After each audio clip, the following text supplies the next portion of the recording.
Your family unit is struggling, but you do not represent the lower end of poverty in our spectrum when we look at the economics of families. Many of your families do not, technically speaking, fall below the poverty line. Rather, they typify what people refer to as the working poor, which are a vast majority of people in our country.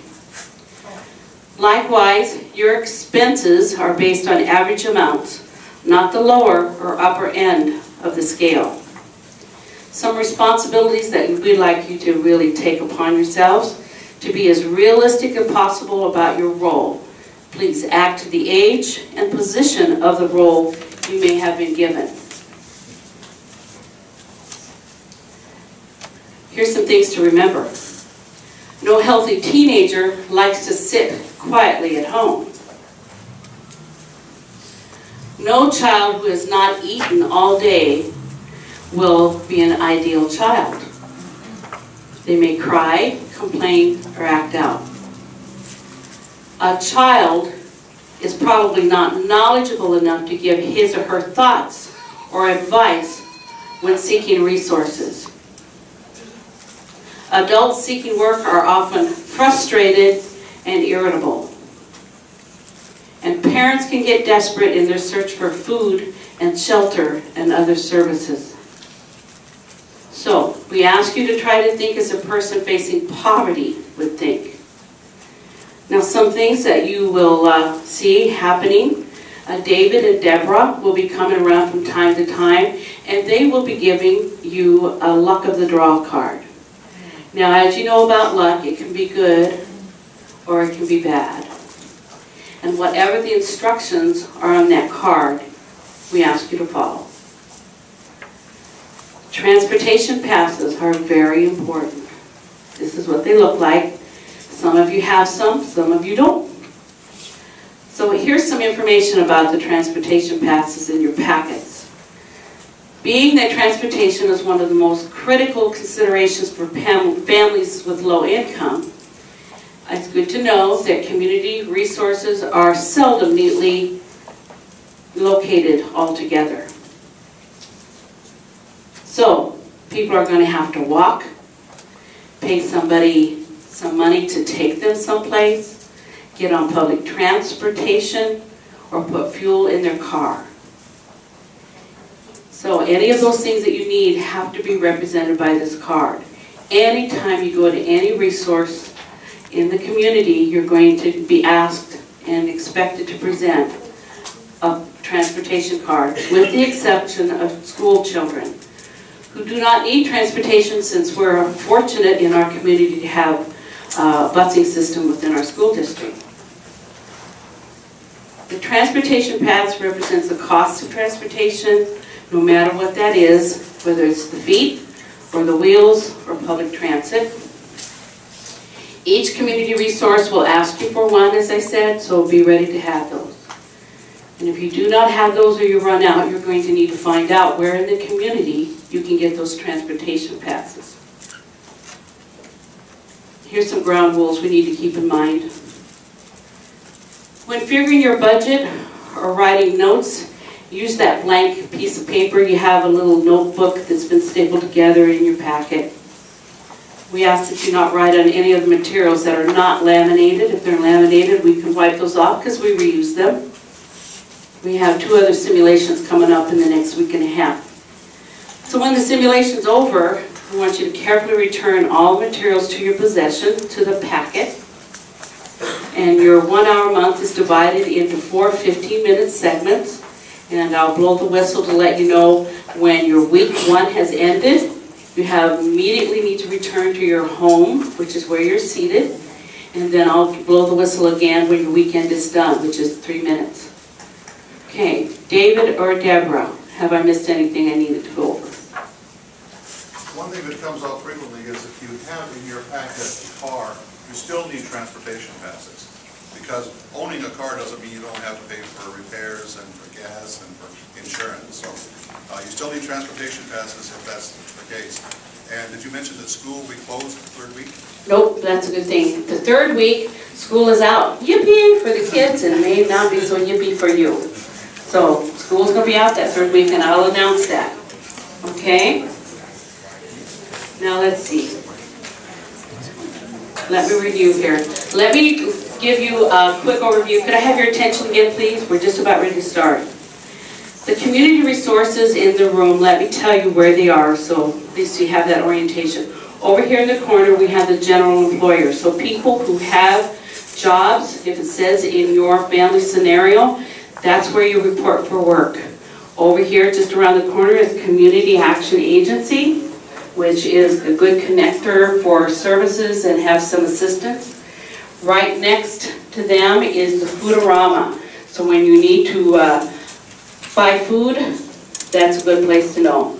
We also have in our community a homeless shelter. So people who have lost their home or are in transition, where they can be, and that's run by the Interfaith Services.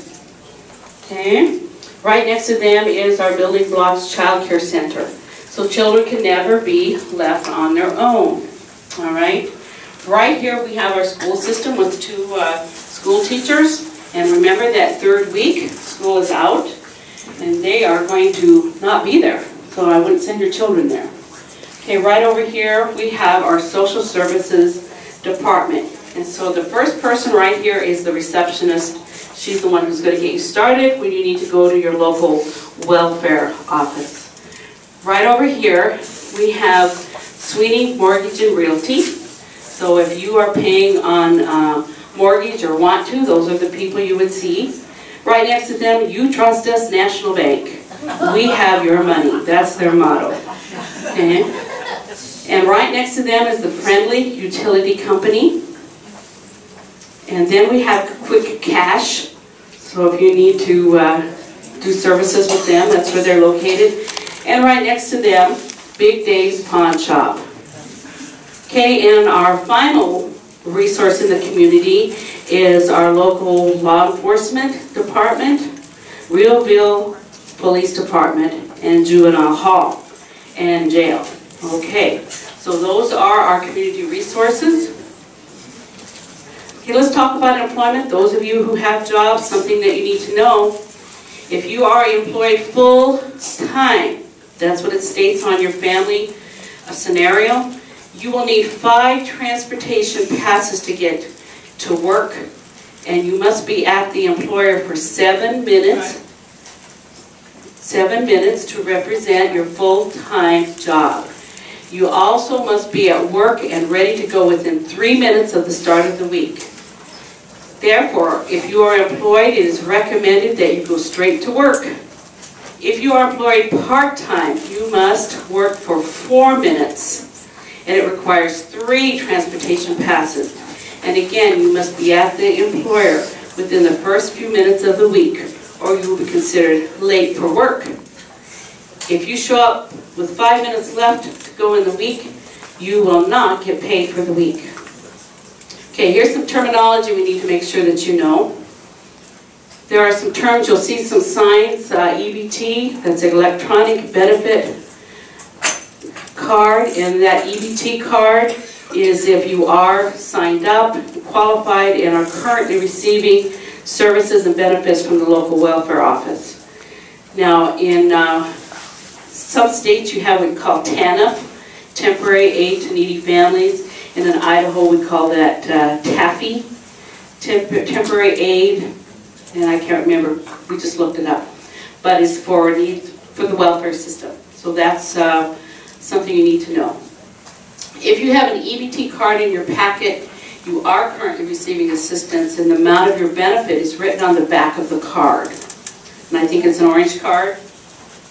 If you do not have a card, you may qualify for benefits or not, and you would go to social services over here if you think that you can get some assistance.